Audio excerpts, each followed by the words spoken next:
ఈ విశ్వంలోని సకల సంపదలకు నేను కేంద్ర బిందువుని. నేను ఈ విశ్వంలోని సకల సంపదలను నిరంతరం నా జీవితంలోనికి సంపూర్ణంగా ప్రేమతో ఆహ్వానిస్తున్నాను. నా దగ్గర అవసరానికి మించిన డబ్బు ఎప్పుడూ ఉంది. నా ప్రతి ఆలోచన నేను డబ్బు సంపాదించడం గురించి మాత్రమే చేస్తున్నాను. నేను కూర్చున్న చోటు నుండే చాలా సులభంగా అనేక మార్గాల ద్వారా డబ్బుని పొందుతున్నాను. నా ఆలోచనలే నాకు నిరంతరం సంపదను, డబ్బును తెచ్చిపెడుతున్నాయి. నా ఆదాయం రోజురోజుకి రెట్టింపు అవుతూ ఉంది. Thank you so much.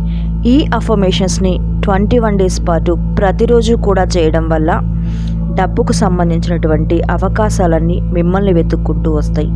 Thank you so much. Subscribe more videos.